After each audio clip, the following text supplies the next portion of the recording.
നല്ല മടി പിടിച്ച് വീട്ടിൻ്റെ ഏതെങ്കിലും കോണിൽ ഇങ്ങനെ ഫോണിൽ കുത്തിക്കൊണ്ടിരിക്കുമ്പോഴത്തേക്കായിരിക്കും നമ്മുടെ ഈ വിശപ്പ് വന്ന് നമ്മളിങ്ങനെ തോണ്ടി വിളിക്കുന്നത്. കാര്യം വിശപ്പിന് മടിയില്ല. അപ്പോൾ അങ്ങനെയുള്ള സാഹചര്യങ്ങളിൽ ഈ ഒരു ഐറ്റം ഉണ്ടാക്കിയാൽ മതി. നല്ല ഉണക്കച്ചെമ്മീൻ കുത്തിപ്പിടിച്ചത്.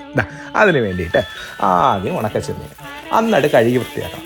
തലയും വാലും ഒക്കെ നുള്ളണമെന്നുള്ളവർക്കാകാം. സത്യം പറഞ്ഞാൽ 2 വെള്ളം കഴുകിയാൽ തന്നെ ധാരാളം മതിയാകും. കഴുകുമ്പോൾ കൈ ഒന്ന് സൂക്ഷിച്ചോണം, ഇടയ്ക്കിടയ്ക്കൊന്ന് ചെറുതായിട്ട് കുത്താനുള്ള സാധ്യതയുണ്ട്. ഇനി ആകെപ്പണി കുറച്ച് ചെറിയ ഉള്ളി ഉപയോഗിക്കാം. അപ്പോൾ ഒരു 4-5 എണ്ണം മതിയാവും. അതൊരു ഇടികളിലോട്ട് മാറ്റുക.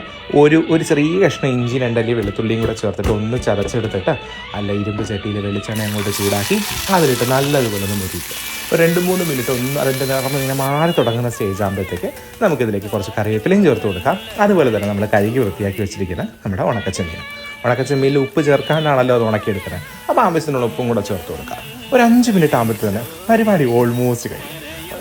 ഈ ഒരു സ്റ്റേജ് ആകുമ്പോഴത്തേക്ക് നമുക്കൊരല്പം മഞ്ഞൾപ്പൊടിയും ചതച്ച് വെച്ചിരിക്കുന്ന വറ്റൽമുളകും കൂടെ ചേർത്ത് കൊടുക്കാം. നല്ലതുപോലെ ഇളക്കി യോജിപ്പിച്ച് കഴിഞ്ഞാൽ സംഭവം കഴിയും. പിന്നെ കുറച്ച് ഗ്ലാമറൊന്ന് കൂട്ടി കൊടുക്കാനായിട്ട് അവസാനം ഇറക്കുന്നതിന് മുമ്പ് ഒരല്പം കാശ്മീരി മുളക് പൊടിയും കൂടെ ഇട്ട് കൊടുക്കാം. സംഭവം റെഡി. ഇത് ഉണ്ടാക്കാൻ ഇത്ര എളുപ്പമാണെങ്കിലും അപാര ടേസ്റ്റ് ആട്ടോ. അല്ല ചൂട് ചോറങ്ങോട്ട് വിളമ്പിയിട്ട് രസമോ മോരുകറിയൊക്കെ ഉണ്ടെങ്കിൽ ബോണസാണ്. അതും കൂടെ ഒഴിച്ച് അതിലൊത്ത നടുവിലോട്ട് ഒരു കൂന കൂട്ടി അങ്ങോട്ട് വിളമ്പുക. മതി, ഇത് മതി. ഇത് റൈറ്റ് ഐറ്റം.